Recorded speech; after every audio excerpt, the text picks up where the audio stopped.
Hi, this video is for James Hoffa Jr., President of the International Brotherhood of Teamsters, along with some of his cronies like Tyson Johnson.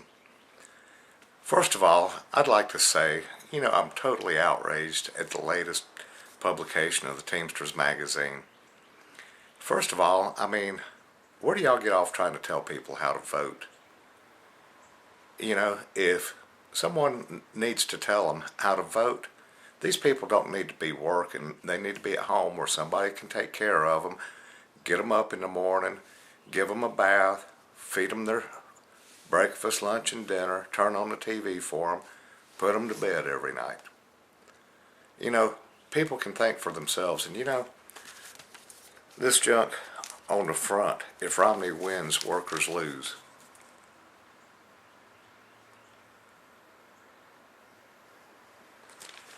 I don't know how you come about that other than that the unions have always backed the Democrats. Same junk when Bush was running for president.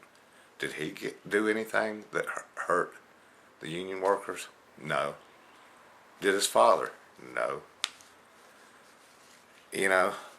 So I don't understand, other than y'all spending millions upon millions of our union dues to back a political candidate, which infuriates me, because the money should not be spent to back any political candidates, whether or not it's Republican, Democrat, or Independent.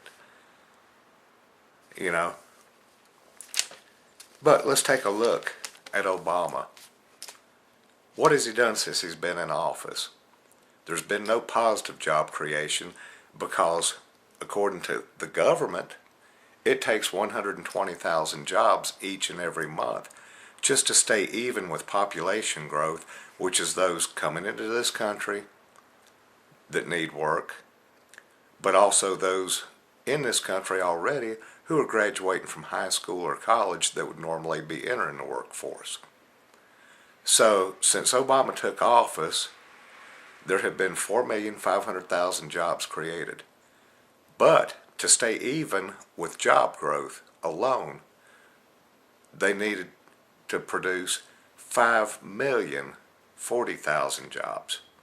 So in fact, they're 540,000 jobs short of breaking even. So in essence, not one positive job creation since Obama took office. And job creation and the economy kind of go hand in hand.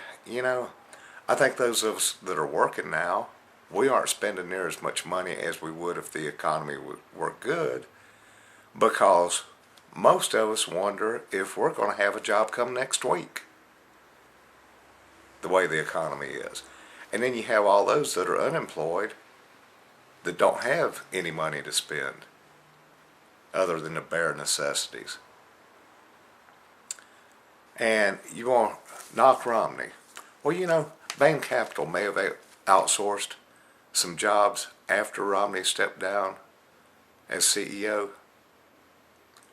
But while he was in charge, there were no outsourcing.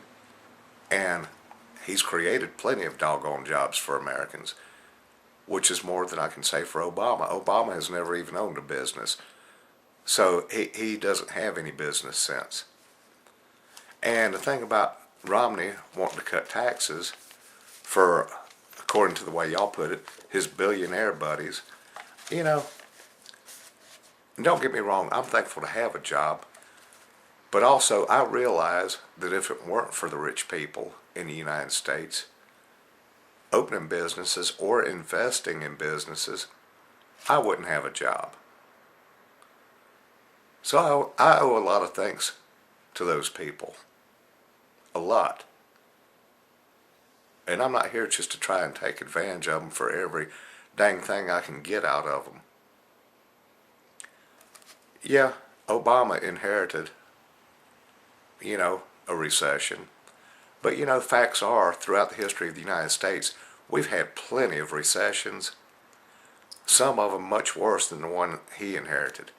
Yet, each and every single one of them, except during Obama's term has been turned around in less than 4 years. So what's his excuse?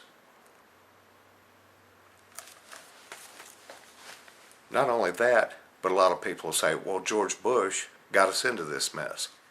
Well, I disagree with you there. Now, he may have added something to it, just like Obama said. He added a little over $4 trillion to the deficit. Yeah, that was over an 8-year period. Obama has added almost $6 trillion in less than 4 years. But let's go and take a look at what caused, or what were the two major causes of the recession, because they go back to the Clinton era. Clinton signed NAFTA, which did away with import taxes.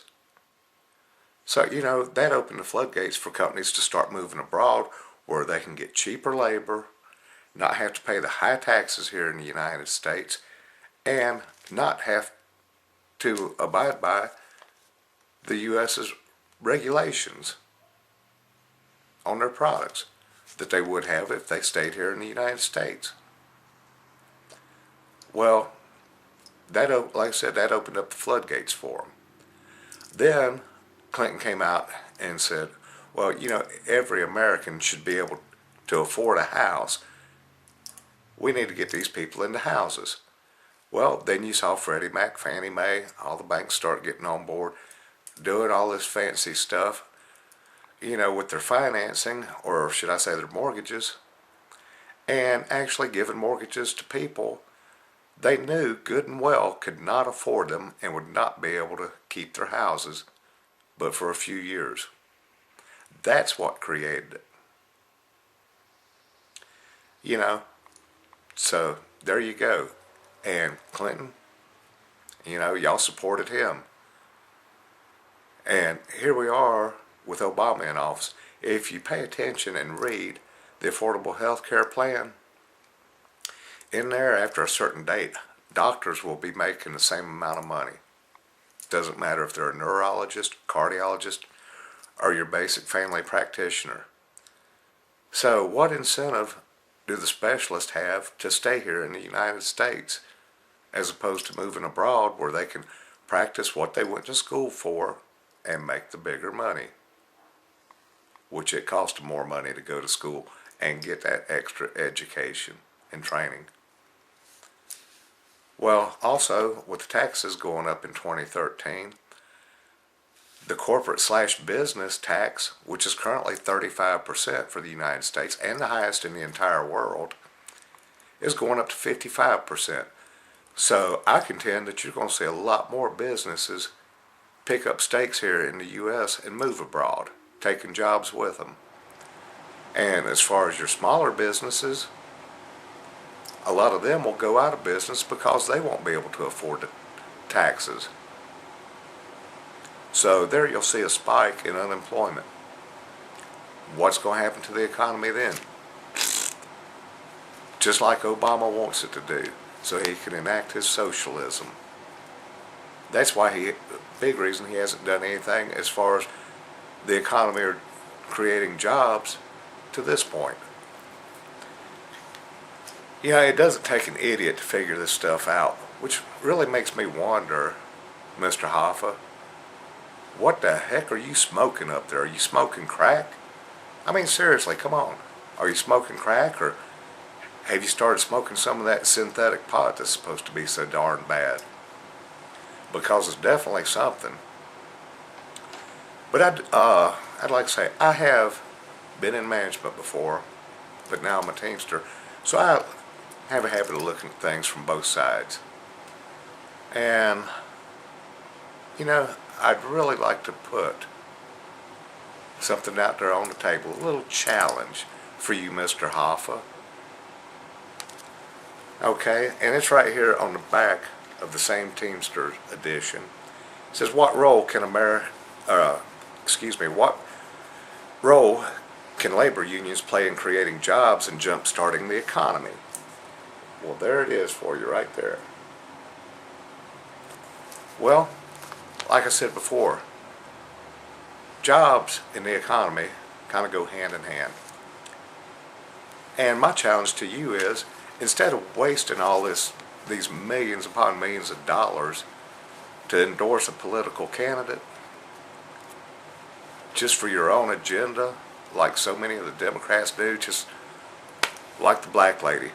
Oh yeah, we're all here, all of us here are voting for Obama. He gave us a free cell phone. Well, it's not free. Somebody had to work for it. But people don't give a damn except anything about their own agenda. They fail to look at what's the, person going to do for America as a whole. Are they going to do the best job for America as a whole? That's how people should be voting. But anyway, my challenge to you is, take those millions upon millions of union dues money that you give to the Democrats, open up some businesses, start some jobs. Of course, there'll be union jobs, but hey, let's see just how well the Teamsters can manage with union employees, if these companies will be profitable or if they'll end up going under due to the union's own demise. And I think that's a good challenge. And by the way, Mr. Hoffa, just so you'll know, my opinion, and in all due respect, I think you're a friggin' idiot.